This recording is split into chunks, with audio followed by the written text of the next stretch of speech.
how can I look to my partner and to our relationship every single day and be grateful and to acknowledge and to appreciate at least two things in each other every single day? Because couples who do that, we call it positive sentiment override. It starts to snowball. They start to see more good, more good, more good. Mm-hmm. The couples that don't do that, they just hone in on and only see the negative. You'll find whatever you're seeking. You'll find the idiosyncrasies and all the things your partner does wrong. But if you look for what's going right, you're going to be so much happier. I mean, 95% of couples who just appreciate each other basically have a happy future. We believe that you are strong by design, and you were made in God's image to have a strong body, mind, and spirit. You're listening to the #1 Strength and Health Authority podcast in the world. So let's get ready to unlock your potential and transform your life in today's episode. Ladies and gentlemen, welcome to another episode here on the Strong by Design podcast, co-hosting with my man, my neighbor here at Critical Bench, Mr. Jared Haley. Hi, Jared. What's up? Looking good, man, by the way. I'm the one with the hat, and you went no hat, nice hair today. But I wore the sweatshirt. I have messy hat. I was very intentional about that. Yeah. I got my Savannah Bananas hat. If anyone's a baseball fan listening, Savannah Bananas are like the Harlem Globetrotters of baseball.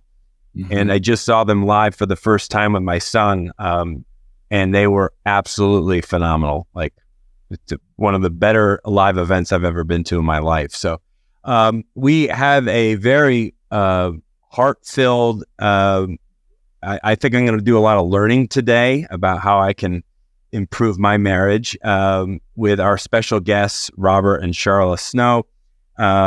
Before we introduce our very special guests, I just want to say thank you to our listeners, maybe some new listeners who have just landed on this episode because they saw the word Master Your Marriage in the episode title, and that got them very curious and interested. Welcome to Strong by Design. If you're new, if you're a past listener, then you know what to expect. We're going to go deep on this topic, as deep as we can inside of an hour, and really uncover some things. I'm sure Jared and I will add a little bit of value, but we're really going to leave it open to Robert and Sharla to shine and share their wisdom with us.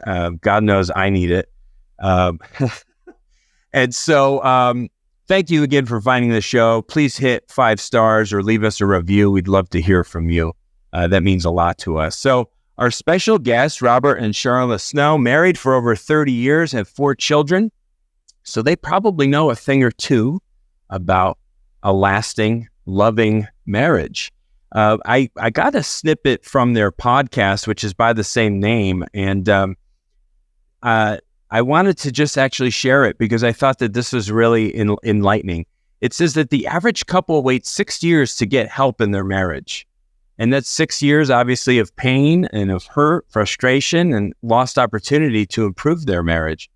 And so they, being married for over 30 years, have a lot of value to share with us and offer some guidance to fill people's marriage with fun and friendship and love without it feeling like hard work. And I thought that those were very simple terms that most people can resonate with and would love to have in their marriages. So Robert and Sharla, thank you so much for being on Strong by Design.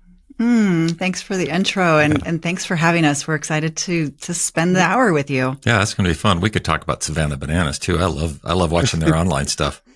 They were absolutely a thrill. My son is 12. I've been coaching him in baseball for many, many years. And baseball to us is a very special game for many reasons.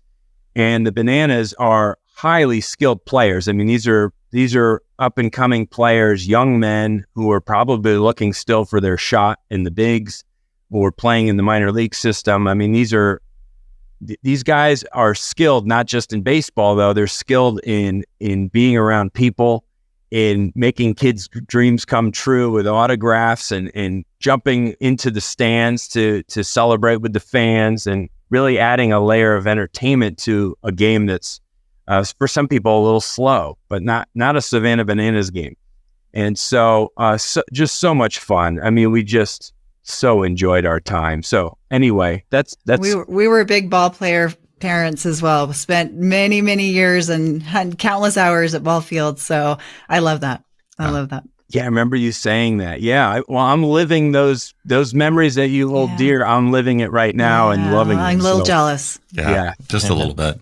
Well, you have to follow me, my very small social channel, my Instagram and Facebook, because I do share a lot of baseball event stuff. We'll there do it. We'll live vicariously. Yeah, exactly. So, so obviously we want to know. We just came to know you folks recently through a mutual friend of ours, Lewis, who is a dear friend of ours on the show, helped this podcast get started. And he reached out a few months back and said, hey, you need to know these people. And I think they'd be great guests. And obviously after talking with you, that was, absolutely. Let's get them on the show right away. 'Cause I know I need help in my marriage. And if you're married and don't feel that way, then I don't know, maybe you're looking past some things, because I think we all need some help on some level. We all need help. Yeah, we all need help, right, Jared? Yeah. No, I'm good. Yeah. Oh, you're all set. Jared's good. Yeah, well, we'll just hang up now. Jared can take over. No. I'm teasing. No, it's always a constant learn. Even the stuff that revisiting those things and putting those things into practice it's one thing to know something, right? It's another thing to actually know what to do with that knowledge. So I'm excited. I mean, we were just talking just briefly before we even hit the record button, and just excited to hear what you guys are doing, what you're up to, how you got to where you are. And I'm excited for our listeners to be able to hear as well, as we want healthy marriages, and that's just something that you don't see as much these days. And so it's something that takes work, but at the same time, I feel like we should get to that place where, yes, we're still learning and we're growing, but man, we really love to be married, and it's no longer, you know what I mean? Does that make sense? Yeah. Absolutely. Yeah. It is a life work. It's not like I just figured the skill out and we're good. Now we're fine. Mm-hmm. To me, it's the metaphor of the Bible and the refiner's fire. You know, marriage to us is the refinement process of how we become better people, because our spouse is that mirror. They mirror back to us all of our immaturities, all those areas where we still need to grow up. And just like melting down gold or silver and the dross, the impurities rise up to the surface in our marriage, all of our junk rises to the surface, and we can learn from that. We can scrape it away and we can be molded into something better, or we cannot. And I just think that honestly, marriage is this divine institution for all of us to become better people if we allow it to do so, if we allow it to help us to refine those parts of us that are still rough. Yeah, that's well said. Iron sharpens iron in friendship and in marriage, right? So how did you two meet? Come on, a little storytelling, a little sharing. What did Robert do to impress you and get your heart? Okay, yeah, he should tell this. Go ahead. Oh, yeah. So we met at basically it was a Christmas dance, and there was it was a sort of a church fraternity, and Sharla comes in, and she was actually on the wrong time zone, so she was an hour early with one of her friends, and I promised her that she'd have a good time if she came back. They went to go get... He was working tickets at the door. Yeah, so he was checking out all the girls that came through. Yeah. I mean, I have no idea why the rest of the guys didn't want to work the door. I just took the door shift because, hey, I got to hold everybody's hand on the way in, give them a stamp, right? It was a great deal. So I saw her, and I will say that sucked because I sort of fell for her and I didn't want to fall for anybody. And we spent that day. So we dated for 8-9 months. We dated for about 8 months, and he proposed, and then 4 months later. So it was almost just a little over a year from the time we met, and I was 19. Yeah, she was 19. Oh my goodness. I should tell you a story about how she lied to me, but maybe that's not much. Maybe she later. Didn't lie to me, but about her age? Yeah. A little bit. So I was 23, 24, 23, 24. And so I was, you don't want to ask their age. You just sort of want to gauge it because you got some game, right? And so I was like, so tell me, you're going to school, where are you? She goes, oh, I'm just sort of finishing my sophomore year. So I'm doing the math. I'm 19. I went to college and high school. Yeah, that would be good, right? No, the girl, she's the overachiever here, already had most of her associate's degree done before she graduated high school. So I didn't lie. Gotcha. So she was 18 and something when we met. Yeah. But by the time she won me over and I fell head over heels in love with this one, It's too late. It was too late. It didn't matter. Yeah. Wow. Set the hook. Yeah. Set the hook. Yeah, I think she set the hook. That was good. So how many years are in between you two? We're 7 years apart. Yeah. 7 years apart. 7 years apart. Yeah. Okay. Yeah. Yeah. Yep. Married I'm close 32 with- years now. yeah. We just celebrated our 32nd year together. And our story of how we met really isn't all that particularly interesting. But I think what is interesting is how hard it was for us in the first few years of our marriage. And, you know, Robert's mom had been married 4 times. My parents were divorced when I was 10, 11. So as far as modeling goes, we had the worst of the worst. And there's an interesting statistic. The statistics vary a little bit, but there's a couple of researchers that found that if a woman's parents are divorced, the odds of her as an adult becoming divorced are about increased by 69%. They're increased by 69%. Whereas if both the husband and the wife's parents are divorced, the risk of divorce increases by 189%. Oh my gosh. And we didn't know that going into things, but nobody would have told us that. We very quickly realized the truth of the matter, which is that if you don't have some skills and you have a lot of baggage coming into your relationship, you're going to repeat the patterns and the communication skills that you saw growing up. Even if you don't want a relationship like your parents, right? Most people go into that. It's like, oh, I'm not going to have a marriage anything like my parents, or I want one just like my parents, right? If you don't learn how to disagree and how to watch your parents model love and kindness, if the only thing you learned, as me, was screaming, fighting, or running out, right? Then the first disagreement that we have, like, I'm going to default to that behavior. And I did, right? So mine was yelling, slamming things, temper tantrums. It's all I ever saw in any of the 4 relationships my mom had. And in my parents' relationship, my mom was pretty rough on my dad. There was a lot of criticism. There was a lot of contempt, a lot of talking down to him, a lot of belittling him to get him to be in line and to kind of control. And so, you know, I just thought that's the way you get your husband to do the dishes. I didn't know that was, you know, extremely destructive to the relationship. Wait, it's not? No, I mean, it can work, but there's some negative side effects to that. Like divorce. Like divorce.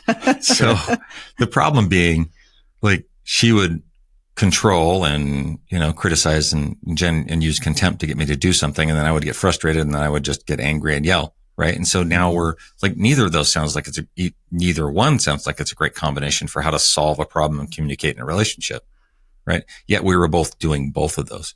So we like to call this first phase of our marriage the newlywed years, and even up to having kids, the you're never going to make it phase, because the odds at 198% definitely didn't show in our favor.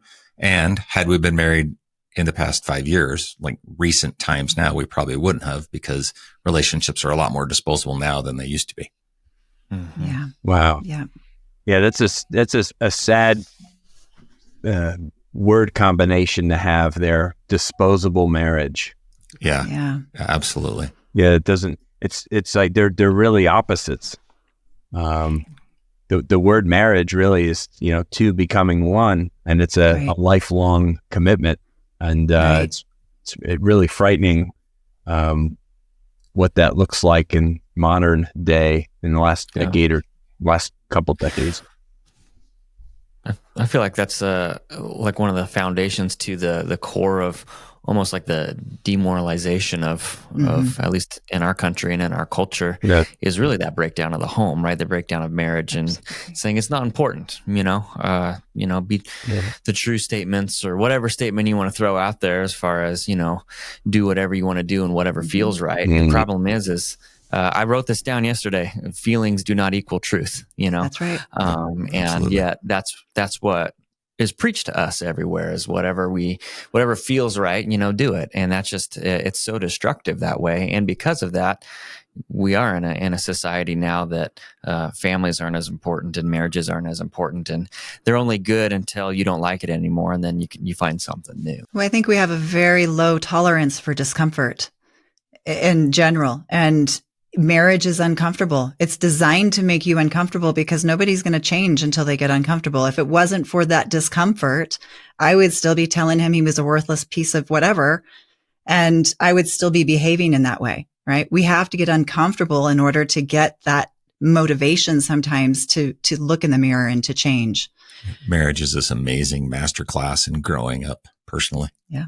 Like it grows you as a person. If you'll let it grow you, it will grow you up into the person that you could be and should be and maybe can be for your kids. And so, Jared, I was thinking about that, the you do you, right? That isn't, that it feels right. And part of our goal and part of our mission really is, can we kind of cut down this number of single parents? Single parent households are a really bad statistic in general. Kids raised in single parent households have a higher likelihood of drug abuse, higher likelihood of early sex and early pregnancy, higher likelihood of jail time, less likely to graduate high school. So the needing the two parents in the home is so super important. And there's another quote by a gal, and I wish I remember what it was, but she just said, we're not really designed to do this. If the husband can fulfill a role where he supports and uplifts and strengthens the mom, then the mom can give all of her energy, all of her feminine energy into raising and nurturing the children. But if the mom has to do both, then she has to separate away some of that feminine nurturing energy and then take on both those roles. And thus the children in the end are really the ones who suffer in that situation, because mom lacks the support necessary to be able to do that. Mm-hmm. I heard a quote, I don't remember who said it, but had something along the lines of, we didn't realize when we were growing up, we were actually watching our parents grow up. Absolutely. I thought, so we have 4 kids. I know you guys have 4 kids. Our oldest is 12, and we feel that, we feel that every day. Like we've learned a lot, but we're still figuring out how to sort out those things and how those live out practically on a day-to-day basis. Yeah. And so it's funny to think about how old I am now and thinking about, like, when I was our son's age, like, my parents were old. I thought they were old and they had things figured out, and to go back in time and think they were probably still figuring stuff out as well. Absolutely. We're figuring it out. Yeah, and the ability to be able to be humble that way. I've talked to my kids, even my 29-year-old, who's our oldest now. I'm like, dude, I'm still figuring it out. Like, I hope you didn't come to me thinking I had this thing wired. Like, and I apologize for the way that all the times that I was an idiot when I raised you, because I'm, and, double down. I didn't really have a father influence, right? So I would often tell him, I'm just trying to figure out how to be a father. I just want to love you. I want to love you unconditionally as much as I can, because maybe that's the thing that was lacking in my life. But yeah, it's, if you'll let marriage grow you up and let you grow each other up. And, there's a great quote. It's really a leadership quote, but I think it works well in marriage as well. The difference between a great partner in a relationship and a good partner is the great partner realizes that he still has more to learn. Mm-hmm. Yeah, absolutely. For me, that's like one of my number one self-development goals is just humility, in the professional life, in my personal life. And it's just such a powerful tool, to let others know that, you're vulnerable and you don't have it all figured out. And that you're a good listener. I've tried to develop my listening skills more as I've gotten older. I have a long way to go, at home and here in the office, but it's all about the willingness to work and to put in the work. And the two of you, with your platform, have talked a lot about the value in identifying the strengths and the weaknesses in your relationship. Mm-hmm. And will you talk a little bit more on that? I would imagine that can be, as you said, Sharla, right before we started recording, a past client of yours that was irritated with you, angry with you for things that you had let her know that she didn't want to hear, but then she got that feedback from someone else she trusted and was like, oh, it's like, sometimes you got to be willing to hear hard things, the hard stuff, and know that don't have it all figured out, and you got some weak spots that need some work. Absolutely. So we start every coaching client with an assessment, and it's actually that comes from the Gottman Institute. It's a relationship checkup, and it assesses certain areas of the relationship. And all I'm really doing is going through that and looking at where are the strengths that we can build on, and then where are the weaknesses or the challenge areas that we can improve on. And of course, if we're going to get to a certain goal, we have to be able to know where we are right now in relationship to that goal, right? And so all of this, what this assessment is really looking at, and this is the cool thing, is that relationships, the success or the failure of any relationship is highly predictable. Like there's so much data and so much research now on what it takes to have a successful relationship that it's really nonsense to not actually dig in and figure out what these skills are that we can develop. It's not a flip of a coin. People think, first marriages, 45% of them into divorce, and second marriages or whatever, 60 whatever, and we're up to like 75% or something on third marriages. It's just a freak chance if we make it. It's not a freak chance. Like there are clear indicators of there's certain things we need to have in a relationship. We need to have friendship. We need to be able to manage conflict in a constructive and positive way. And we need to be able to have some sort of way of working together, of building a life together where we're creating shared meaning. So we find out what is it that's going to make your life more wonderful, my life more wonderful. How do we align these things and help each other and support each other so that we're helping each other to achieve those things? That's really all it is. And then we have specific, tests that we can run. But the biggest reason why marriages fail is because they don't know how to do conflict. So I have all these different markers of how they're doing conflict and whether certain aspects are present in their conflict. And then we look at their friendship and whether they're building rituals, whether there's appreciation in the relationship, whether they know each other well. And then we can go, okay, here's where you are. Here's where you want to be. Here's the path to get there. You can choose in or you cannot. But it's not a flip of a coin. It's not, 50% of marriages in divorce. Oh, whoops. I guess we got the heads instead of the tails. Yeah. Yeah. It's like this idea of, well, we weren't meant for each other or we fell out of love or whatever it might be, right. Which is another problem. I mean, is that we get our definition of love from our culture instead of what is biblically true, and understanding what love actually is. And it's not a feeling. What's that? Yes, it's more than a feeling. Absolutely. More than a feeling. Yeah. There's a song. I knew it. I was just looking at like your topics on your YouTube channel with your recent episodes, and you have one that says creating a marriage vision statement, which you just kind of alluded to that a little bit as far as helping each other and having goals and things for a future. Can you just give me, I don't know if Chris sent you that question or not, but I'm just looking at my own question. We can go in whatever direction. Yeah, that's the best part about these. Curious. I mean, I feel like that there's a lot of value there. I'm all about practical application and tools. And I think that this is a practical thing that any couple that is listening to this, I mean, if you're talking about a shared future, what does that look like? What does it look like for you to have a shared future? And what does it look like to put together a marriage vision statement? That happens to be Robert's favorite subject. Yeah, it might be, but think about it from a business perspective. I mean, you wouldn't try to run a business without setting goals. And you wouldn't, and what is the first thing they always tell us, like building a business, we want our vision statement and our mission statement and all these types of things, right? And then every time you have a decision to make, you hold that decision up against your vision and mission statement. It's, does this match our vision? Does this match our mission? Right? So, and successful companies do this all day long. And I know we get some grief online about this, like, oh, well, it's not a business. If it's another business meeting, I'm out. Like, that's not what we're talking about. We're talking about sitting down and saying, how do you want to raise your children? What do we want to focus on this year? Do we feel like they need more spirituality in their lives? Do we feel like they need more or less sports in their lives? Do we feel like maybe we need more of a presence with me being dad, right? Do my children need more dad in their lives this year moving forward, right?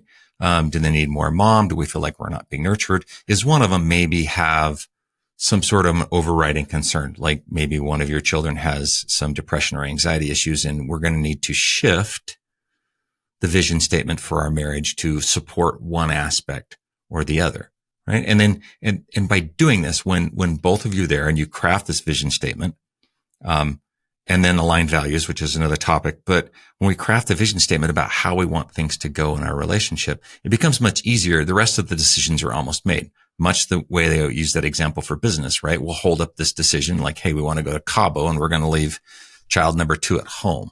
Well, child number 2 has anxiety and depression, and that doesn't meet our mission and vision statement for bringing everybody together and creating a supporting environment. So maybe Cabo decision is off the table for next year. Yeah. Right. Does that make sense? So you're starting to apply each of those things. And do we want to be more spiritual? Do we want to be more physical?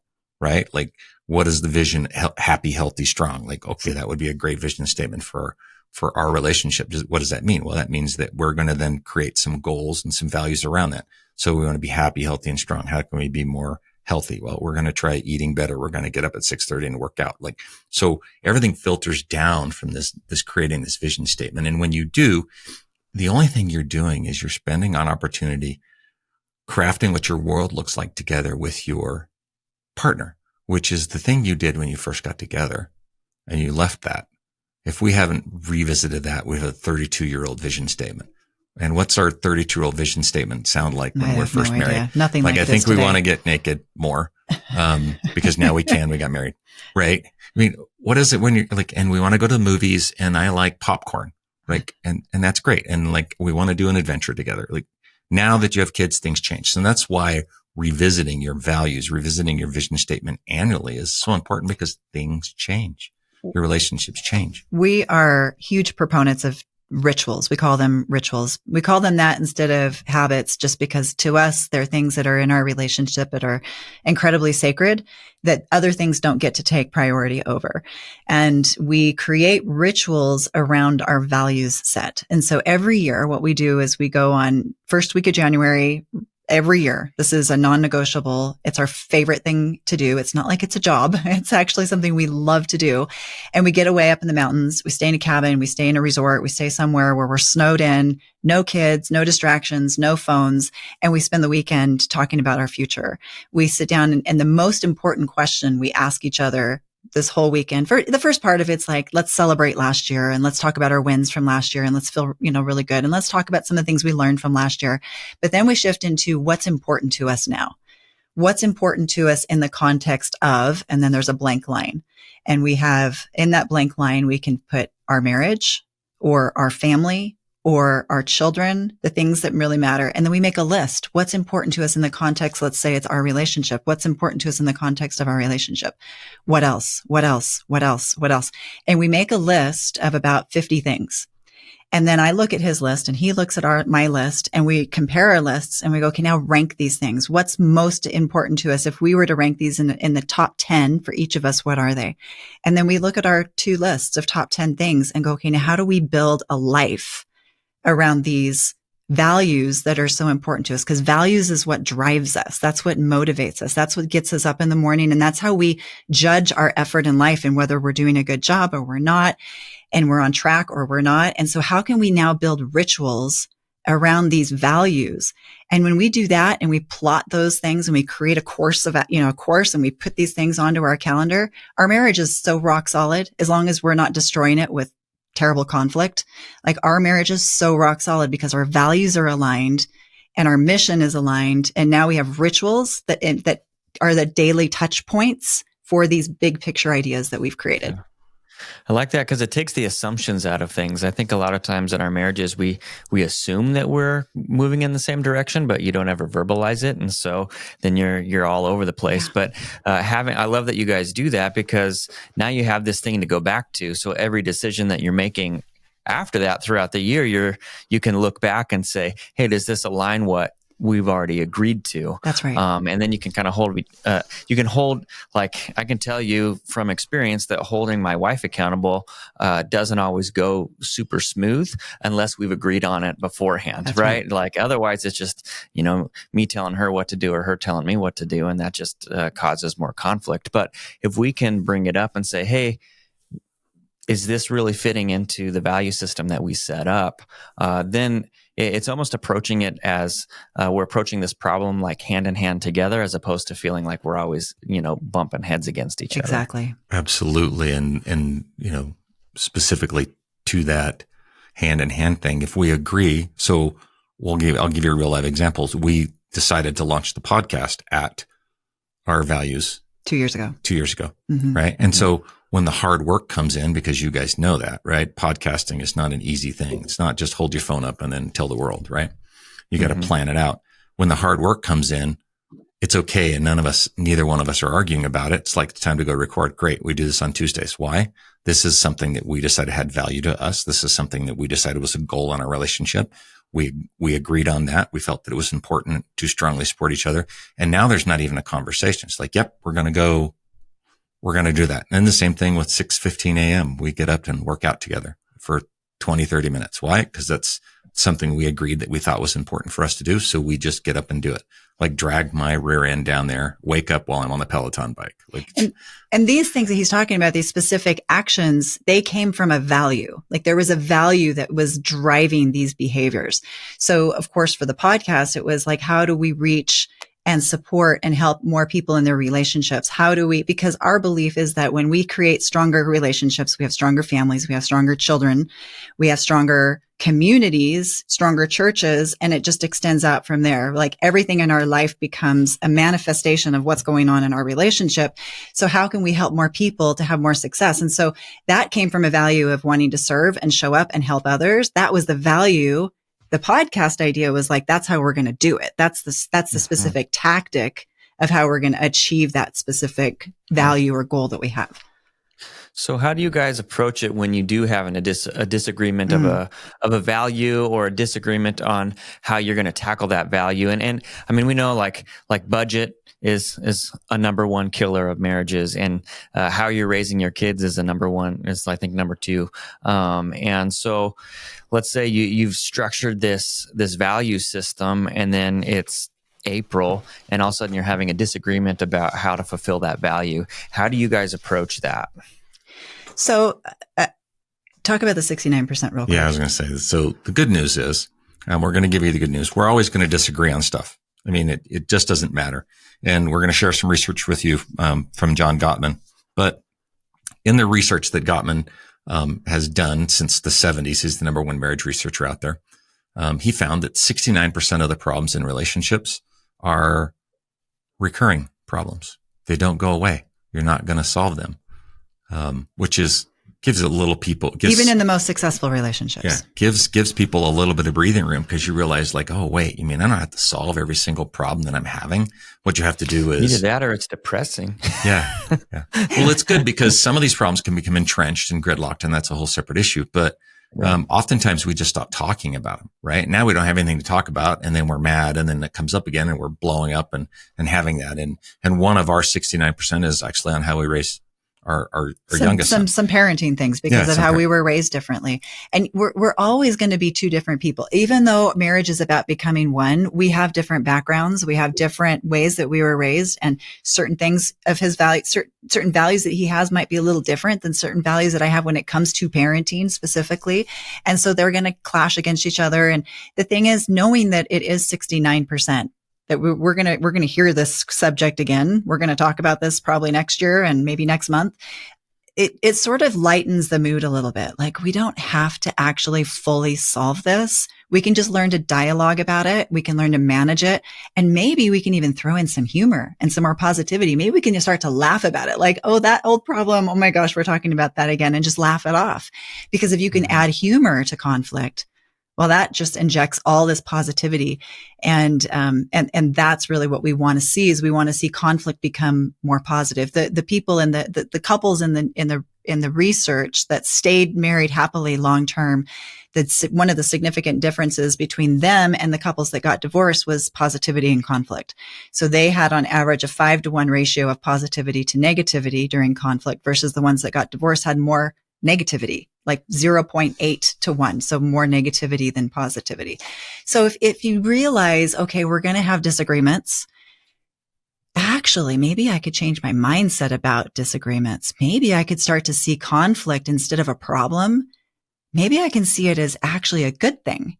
See, Americans are super conflict avoidant. We think that if there's a conflict, we should avoid it at all costs. But the reality is that's the refinement process. When we have a conflict, that forces us together to figure out a way to negotiate, to compromise, to understand each other more, to love more, have compassion, to be more compassionate, to be more understanding. And that's the refinement process right there. So if I can see conflict as having a positive purpose and it's going to keep circling around again and it makes us better in the process, then welcome it instead of avoiding it. Yeah. Whenever I'm in scripture and I'm reading about how to become a better man, it is that refinement process and God just giving you opportunity after opportunity after opportunity Yes. in your marriage, in your relationships, to improve and to grow. As you said earlier, when we're stretched and we're in that position to change a little bit, we might not love it, certainly at the start, but we have to at least hopefully we recognize those moments a little bit better as we get older, and there's an awareness there. And I feel like that's experiential, that's wisdom that's settling in, and you don't have in your 20s, certainly, and most people don't have at a high degree in their 30s. And I think it starts to hit a little bit more in the 40s. I feel like I'm coming into my own here as I get into my later 40s and seeing those opportunities for what they are. And, I know, and realizing that we're on the same side. I feel like sometimes in conflict, it's like, we're in this marriage together, man. We're on the same team. We're not adversaries. We're not opponents. We're together, and we want the same things. We just sometimes have different ideas how to get there, and that's okay. Mm-hmm. I have so much room to grow there. Oh, we all do, and we like to say how you do conflict is how your marriage goes, right? And you see those people that are just so zen, and I wish that I was zen, and I'm not, because I'm still learning. But thinking about how we address those issues, especially to tackle those hard issues, Jared, like you mentioned, right? Coming in hot. So how the conversation starts is 99, we'll just call it 100% the way it ends. You come in hot because you're a little bit mad. The conversation is going to end hot, and it's never going to be good, right? So we talk about soft startup, like how to just take a beat. And even if you do come in hot, like maybe one of our favorite little, tips that we like to give to couples is learn how to apologize and repair often, right? That was also found in the research. The couples that repaired often, usually by telling a joke or something. So if I come in, I'm like, freaking, I just run over the bike in the garage again. Like, could he put the bike away? Like, are you serious with right now? And Sharla will say, That was a little sharp, honey. That was a little sharp. Should we try again? I'm like, okay, yeah. You know what? I'm sorry. I came in a little hot. Let me, and I apologize. I'm a little frustrated. I ran over the bike, and I know I'm gonna have to buy a new one, cause I wasn't really looking. And so, like, I don't know if you noticed that, could maybe you help me reinforce with him that he should put his bike in the rack instead of right in front of the garage door while I run it over? Yeah. And I've actually, have any of you guys run over the bike in the garage? Cause I've done it at least twice. I have not done that. We're not currently parking in the garage because it's so there is that. It is bikes, balls, scooters, and workout equipment. And so it's like just a little bit too hairy. But I love that kind of like, hey, honey, you get a do-over. Yeah. Coming in hot. Give that another try. And then that's like a reset for you to kind of do it better. But she's giving you that opportunity, it sounds like. There's certain characteristics, there's certain patterns that we can do in a conversation that are absolutely 100% of the time going to escalate the conversation, and it's going to destroy goodwill, and it's going to make your partner less likely to be interested in helping you to get your needs met. And I think we're all here to help each other get our needs met, help each other to have a more wonderful life. But if we do certain things, our partner is going to shut down and not be interested in helping us to have a better life, they're not going to be interested in our well-being anymore. And those things are criticism. So anytime we come in with a harsh criticism, anytime we use contempt, which we mentioned at the beginning was I had a gold medal in when we first got married. Gold medalist, double gold medalist. Yeah. And contempt is really just thinking you're superior So it's in your thinking. It starts in your thinking. It does come out of your words, but it oozes out of every part of you. It oozes out of your stare, your glare, your eye rolls, your body language, the look, right? And it's anytime you're talking down to your partner, thinking you're so much smarter, tidier, better, well-behaved, whatever, right? All the ways that you're just so down there. And it really does come off in yes, it comes off with criticism too, but it comes off in body language. So much of what we communicate is beyond the words. So anytime we do criticism, contempt, anytime we start getting defensive, like, okay, he comes in with the bike story. Maybe I'm like, well, maybe you're just blind, maybe you should try putting your glasses on. Like maybe you need to learn to drive again. You need to go back to school. Like, I could come back with like harsh things back to him, or I have a choice in that moment to give him a do-over. Like that was a little sharp. Could we start that over again? So if we can de-escalate early and often, it keeps these patterns from continuing to spiral. And then the fourth one is stonewalling. Stonewalling is also just shutting down. One of you it's usually men that do the stonewalling. It's usually women that do the criticizing, but, shutting down and just not giving anything back at all. I've just become a stonewall. These are what they've found to be the most corrosive to relationships in the research, and contempt is number one. That is hands down the number one thing that has to be taken out of every relationship if it's going to make it. It's the number one predictor of divorce. It also predicts illness. The more and more a person hears contempt, the sicker they usually are. Can I just say, to circle back around to what you guys were talking about before, as far as the value system and agreeing on the value system, like coming in hot, being too sharp, all of those things work if it's agreed upon beforehand that's like what we're going to be doing together. I think that if, it could come across unhealthy if you're coming a little hot, and it could almost be a contempt statement of you're coming a little hot or you're coming a little sharp. If and you're, what I'm saying? Like it's good for you guys. I feel like it's good as a couple to say, hey, we want to have healthy conflict. What's an agreeable phrase or statement that we can say to somebody that when it happens, we know that I'm saying this in love so that we can reset. That's a great point. And we encourage couples to have certain code words. Like that was a little sharp. That's our code word. And maybe somebody else would hear that and think, well, that was a criticism, but that's our agreed upon code word. And we get couples to do that. Plus have, signs when they need a break. There's one of the other big predictors of divorce is when we get emotionally flooded, because when our heart rate gets over 100 beats a minute for the average person, everything shuts down. Our ability to be compassionate, gone. Our ability to hear each other, gone. Our ability to take in new information, gone. Yeah. So you have to have a code word for, okay, we take a break. Robert and I didn't take breaks back when we first got married. No, well, the only thing I saw was lots of fighting when I grew up, right? And then I saw people leaving, and I wasn't going to give up on my marriage, so I stayed in the fight. What a bad idea that was, right? So I just stayed in it. Like, I'm not giving up. Hang in there, Robert. I'm just hanging in there, right? You can fight with the best of them. I'm hanging in, with the fight. Just and what happens when we get flooded and people are really actually terrible at noticing whether their heart rate's high or not. When we do retreats, we put pulse oximeters on everybody's finger and watch them talk about a concept, and they're like, oh. Yeah, there it is. Little pulse oximeter. We'll put on their finger, and I'm like, oh, who's over 100? And they're like, holy crap, I'm over 100. I have to take a break. Interesting. Right? So taking a break and calming down was so funny. So who here has had an argument and then come back to it later and said, what the heck was that about? That was the dumbest argument we ever had, right? It's because now we're calm and now we're cooler. But if we're flooded, we can't take in new information. And there's a thing called auditory exclusion. We can't hear very well either, right? So we raise our voice, and then we keep repeating ourselves because clearly they can't hear me. I'm trying to make my point. And that's what it's just like, that doesn't work, right? So we talk about in the conflict section, right? Like how to have conversations, how to have compassion, gentle startup, right? When it's important to take a break, and it's not important to just abandon it. Like, I can't talk to you anymore. That's different than, hey, I think we need to take a break, minimum of 30 minutes, right? We're not going to replay it in our head. We're just going to get our mind off of it. So then we come back, heart rate's down. And we can be human again. Yeah, we're actually, like I said, that now you can be human again instead of a complete idiot.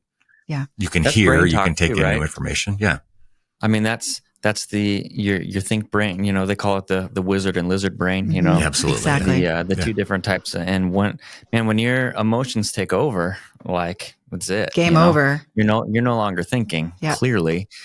And then it becomes about winning, right? And winning is not us successfully navigating this conflict together. Winning is I got to say my point, and my point wins. And that's very unhealthy.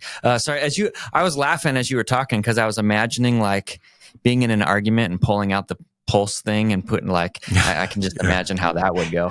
Maybe you should just set it at 100 beats. Everybody have an audible alarm, right? And you're having an argument and it goes beep, beep, beep. And you're like, oh, I'm out. Sorry. Uh-oh. Break time. Okay. Sort of like a video game. You're like, oh, he died. Health out. That's so funny. Oh man, that's so good. I like it. I was just going to share, not, we all come from those different backgrounds and how our parents handled these conflicts. If we were lucky enough to have two parents in the home, obviously, but my parents divorced when I was 13, and my dad was a very strict disciplinarian.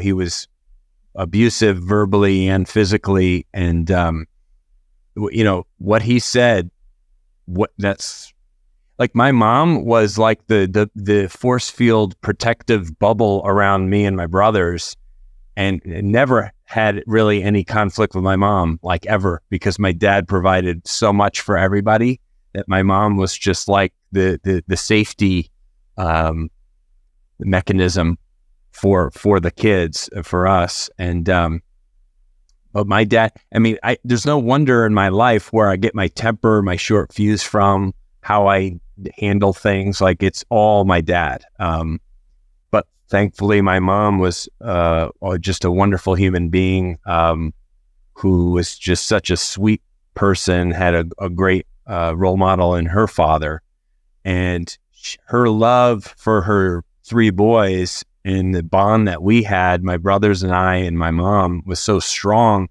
that did help to shield us, I think, in some ways from my dad's harshness, even though I'm not making my dad out to be a monster, but he was a tough man to live with.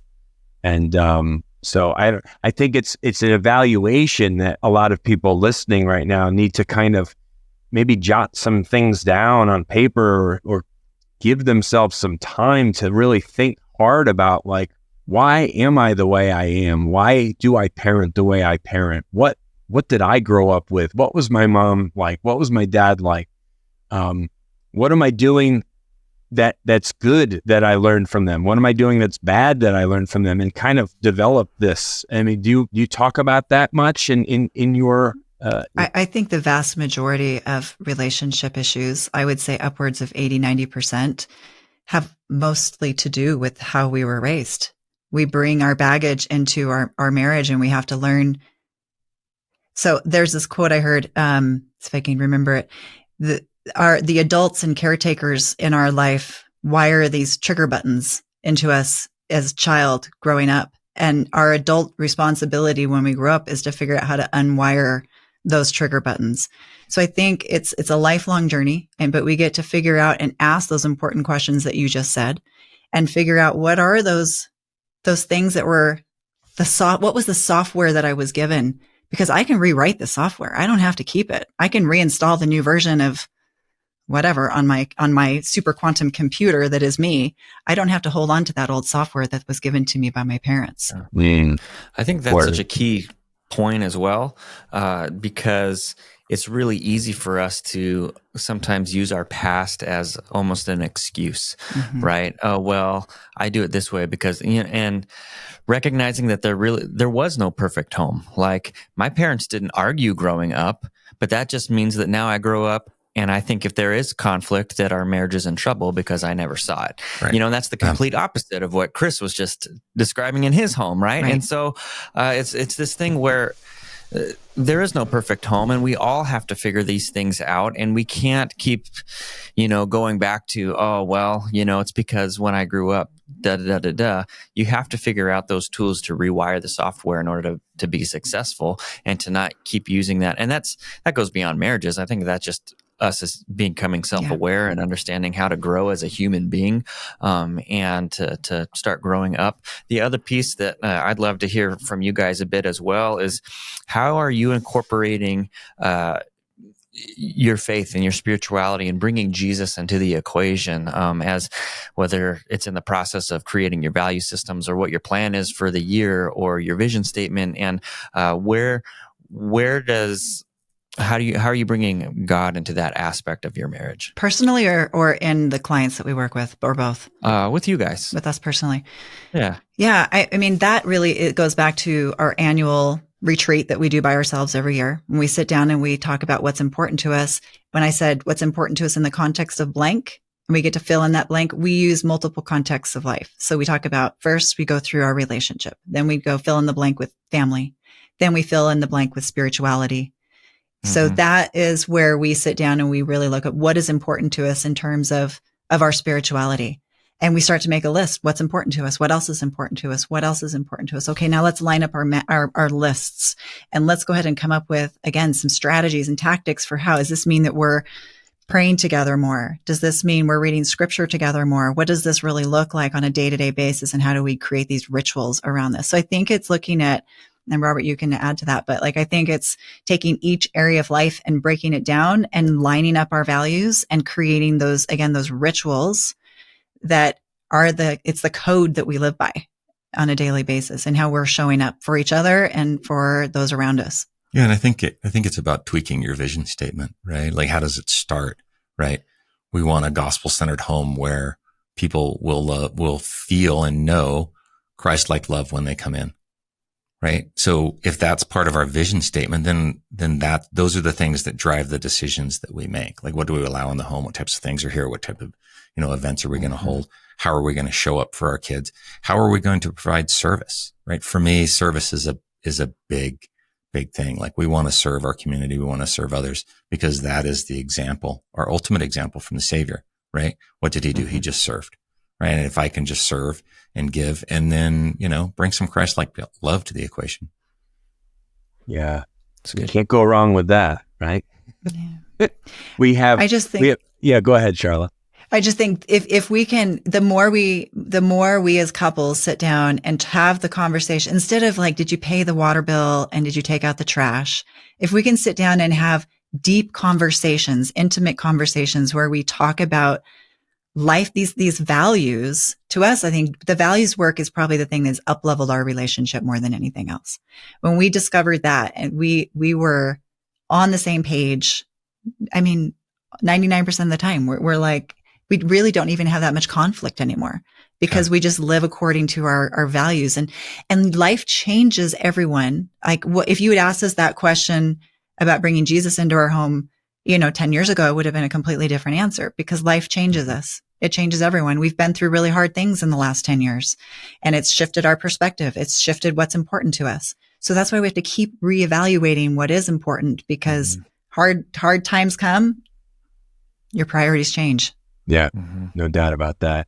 It said something earlier too about knowing when to apologize. And it obviously goes back to being humble in your relationship, and once you've had time to process maybe an argument or a confrontation, and maybe you overstepped, and an apology when it's heartfelt means something, and especially to your children. My dad, I don't recall when I was a kid, my dad really coming to me and apologizing for saying something harshly or being abusive in some way, but I can't count. I need all my fingers on all my toes multiple times to count up how many times I've apologized to my kids in recent years when I've overreacted, said something I regretted, or, it feels good. I think both for me, it's very healing, and for the children to know that, hey, daddy's not perfect, and I make mistakes too. And, I'm not too good for it. I think it just makes your kids appreciate you and know that you're fallible and and it's an important lesson for them to learn, but then it's also really important for your spouse to see that as well. And I don't know, I love my family so much, and I know they know it, and I don't ever want them to feel like I don't care enough about them to let them know when I've just messed up, you know? Yeah, I feel that. My mom was much the same way. I never heard an apology ever. And it was about a year ago, actually. And she was upset with me again about something and called to tell me about it. And I think I just shut down. I was stopped talking, and she says, "What do you want from me?" She asks me. And I said, I think I would love to hear I'm sorry. For the first time, I'm 51 years old. And I asked my mom if she would say she was sorry for something. And she kind of flippantly said, "I'm sorry." And I knew she didn't really mean it. But just hearing the words, as they weren't even heartfelt, just hearing the words, I sobbed. I broke down and cried. And I think I didn't even realize until that moment how hurtful it is to be a child growing up with never hearing those words, that even hearing just the words come out, even though there was no meaning behind them, impacted me so significantly that I was actually shocked by it, because I've done a lot of work on my mom issues. And I couldn't believe that I sat there sobbing for half an hour. Well, it provided something to you, obviously, in that moment. I guess some so. kind of healing, I guess so. Yeah. Yeah. We hope. So yes, we apologize more. Things. Yeah. I agree. Wow. Good. I just come home every day and say, "I'm sorry. I don't even know what I did." Yeah. Certainly, certainly something. As soon as I walk in the door, I just start saying, "I'm sorry." Yeah. I don't even know why.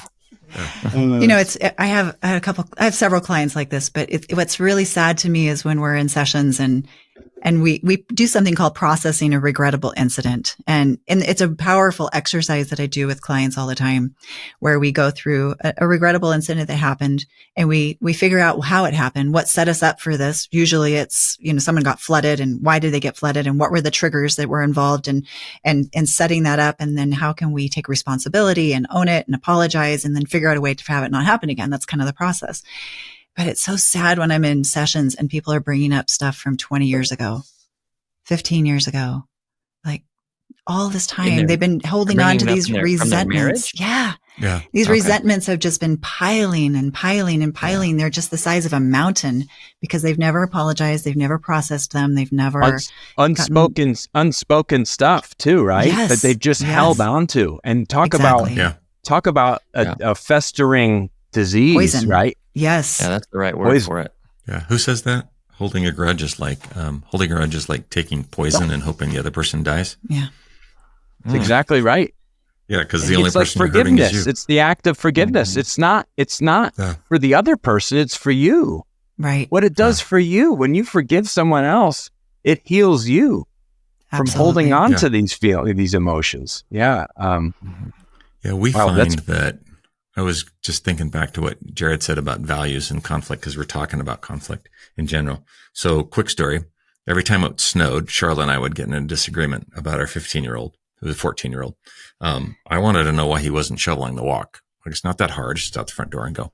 And we'd have this just ongoing disagreement. And it took a while for us to, get around to processing this disagreement. And so now what we've come to learn is that disagreements, when we're both butting heads, if you guys can see my fists here, right? Mm-hmm.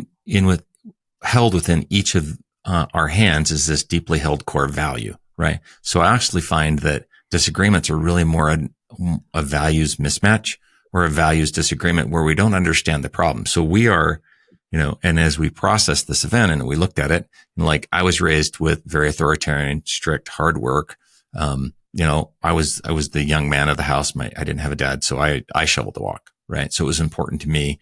I wanted to teach my son the value of hard work. I wanted to teach him take care of the house. I wanted him to, show respect, and just all these pieces. Those are the things that were important to me. This was held into my fist, and Charlotte's fist was. Well, and then my side was, well, does he really have to, that it's so cold out there. His poor little fingers are getting numb. And like, does he have to really go out and do this at 6 a.m? And so I wanted it to just be a little bit, I wanted him to be safe. I wanted him to have the right tools. I wanted to make sure that he was warm, and that he was a little bit fun, and that we were appreciative of him when he did the stuff, when he did the work, that we built him up and that we told him we were proud of him and made sure that he knew those things. So within each of our conflict, if our hands each held our values, we're punching at each other's hands, right? But if we open up our fists and look at what's inside, okay, Robert just really wants him to learn how to be a good dad someday. He really just wants him to be a good provider and to learn the hard work and to learn the value of taking care of a family, because he's going to need to do that as a man. Okay, if I can respect that and appreciate that, and he can look into my fist and see that I just want to love on him for doing the things that he does and show him a little bit more gentleness and a little bit more appreciation. Can't we find a solution that does all of that? Why do we need to argue about what time of day the shovel hits the sidewalk? Like, we can actually just find a way to create a win-win. Jared, you said earlier, when we get flooded, we just try to push our way through and win. But if we really learn the values that are in the fist, there's almost always a win-win. There's always a way that we can, almost always a way, maybe not always, but there's usually a way that we can find a solution that honors both parties' values and make sure that we both feel represented in the solution, even if it's a temporary solution. So instead of Charlotte, Florida. Instead of Charlotte saying like you're complete Florida, that works too. Move to Florida. Instead of Charlotte saying you're a complete bonehead for making our son shovel the walk, she like understands my perspective behind it, my deeply held value. And instead of me saying she's too soft on him, I say, okay, well, yeah, I can understand that you're worried about him. I'll get him some more gloves and he can go out at 6 a.m. But put on long underwear first, son. Yeah, put on some long, be safe, buddy. Wear some underwear. Let's go. But right now, all of a sudden, it's not as much a disagreement. But I mean, that was a long-standing disagreement, a couple of years before we're like, hey, let's dig into this and figure this out, right? Yeah. And can we do that with those 69% of problems that are going to be perpetual? Can we come to the equation a little bit deeper and say, look, this thing keeps coming up. Like, let's do this. It snows. Mm-hmm. Now we laugh.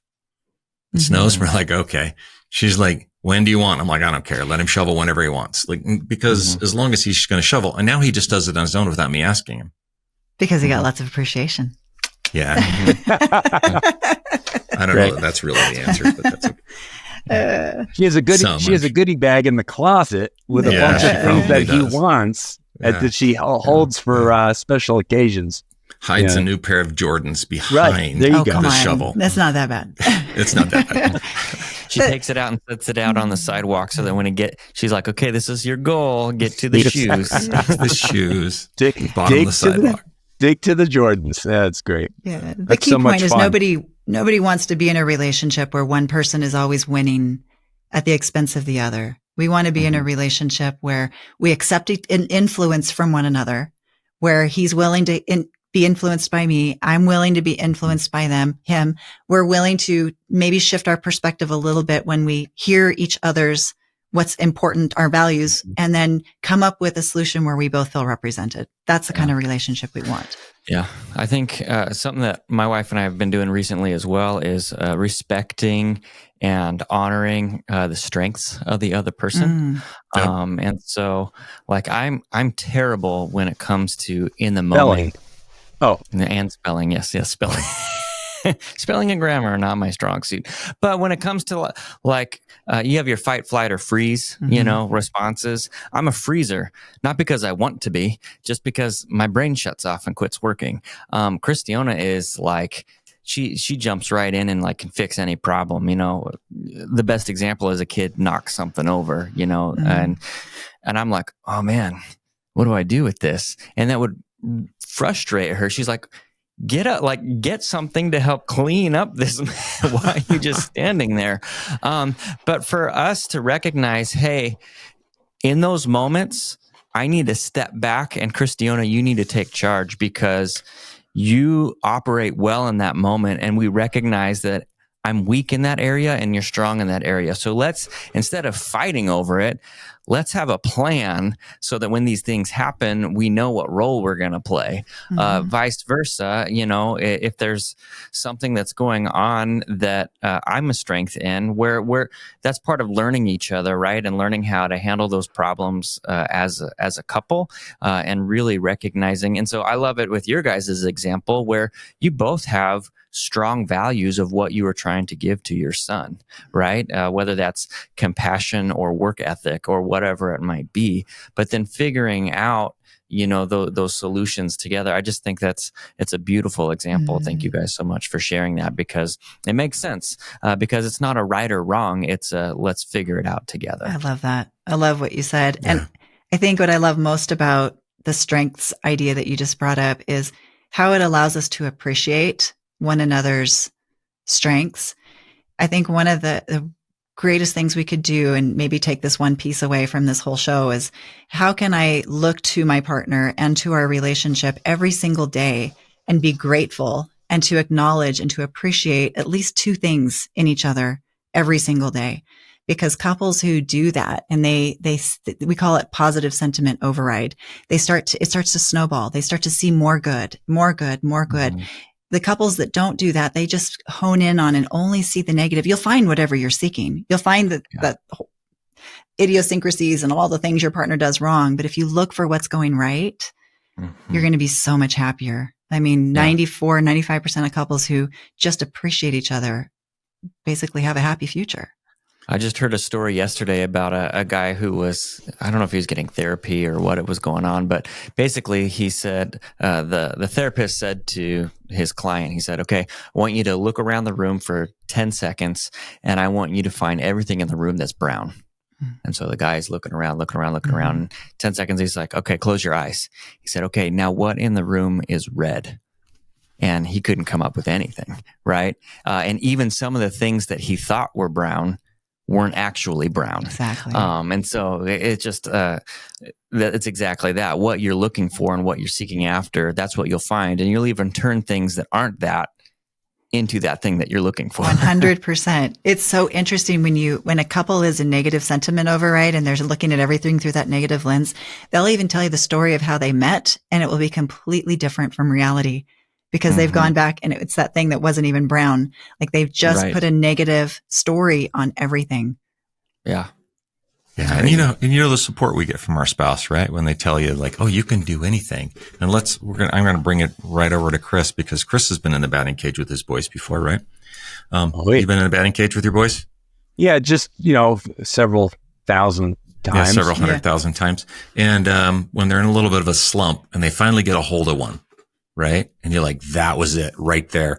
Dial that in, buddy. You got it. And then it's bam, bam, bam. I know you can do this. Hands forward. You're killing it, dude. Bam, bam, bam. Right.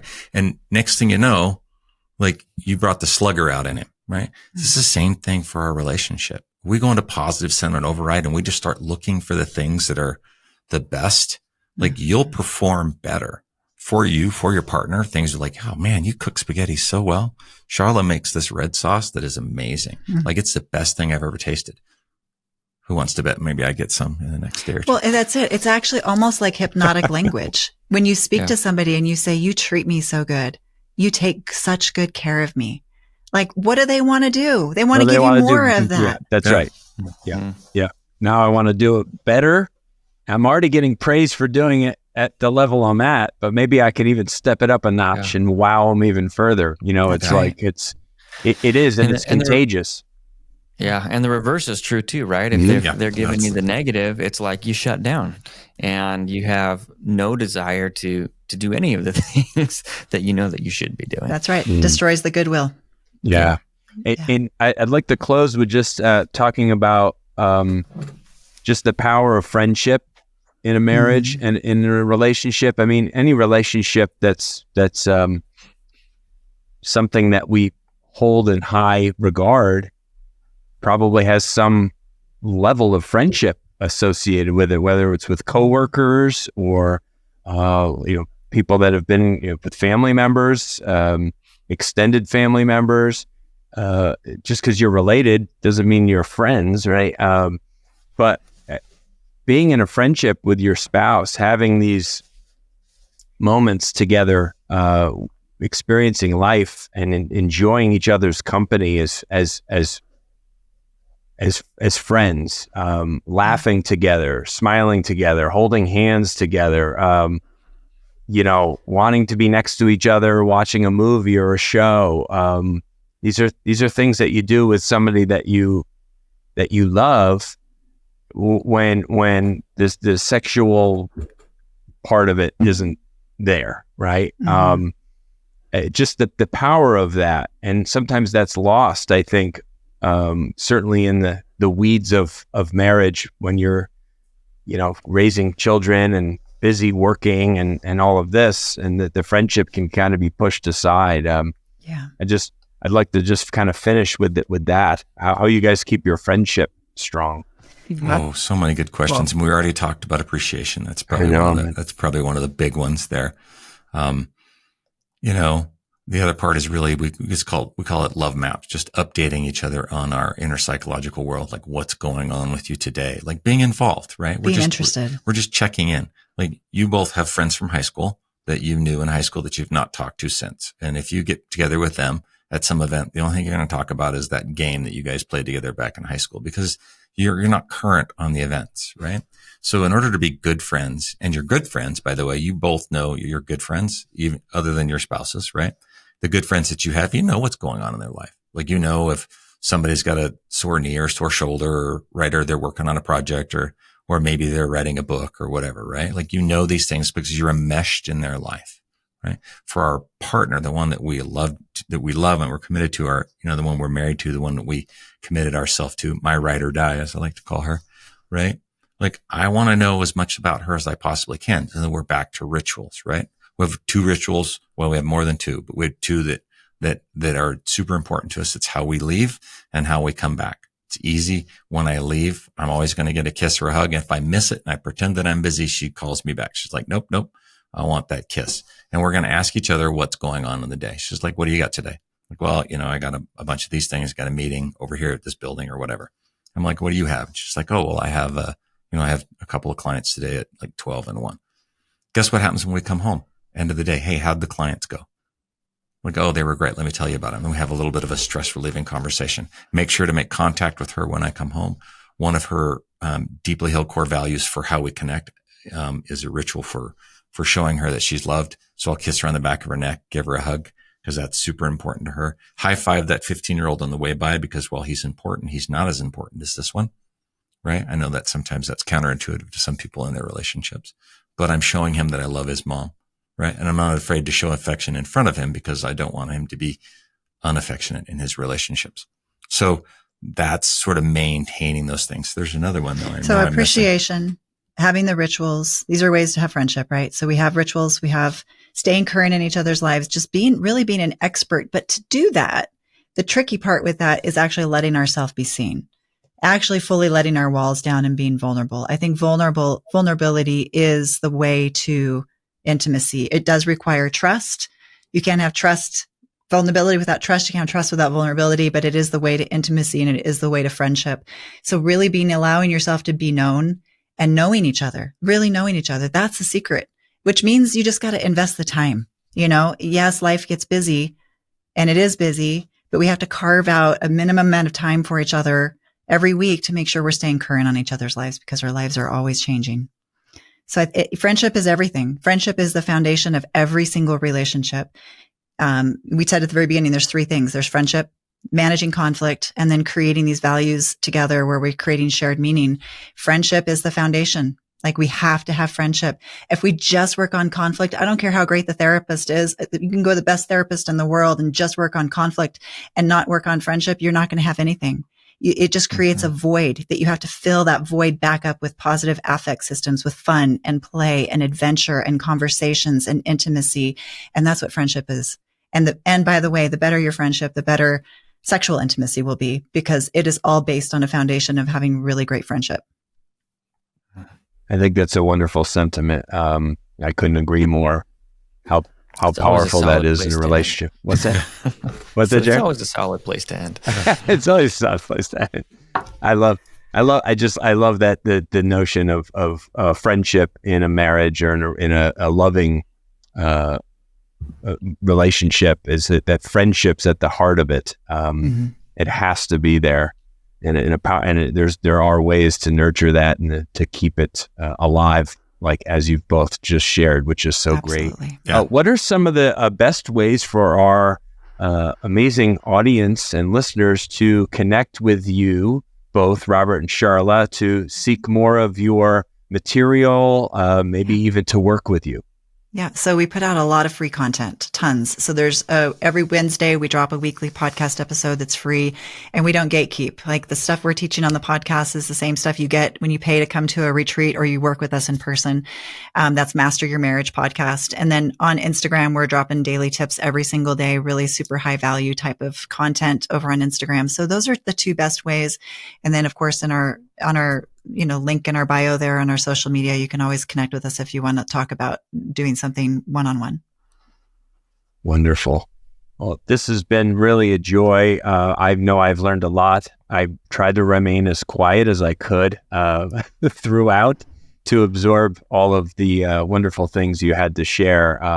So helpful for me. So thank you for just what it's done for me. And I know our listeners on the other end have benefited just immensely from this. Jared, you have any parting words for us, my friend? No, thank you guys so much. This has been great. Thank you for having us. I'm going to come over there and give you a big hug in your office, if that's okay with you, my friend. I'll allow it. I'll allow it. Friendship.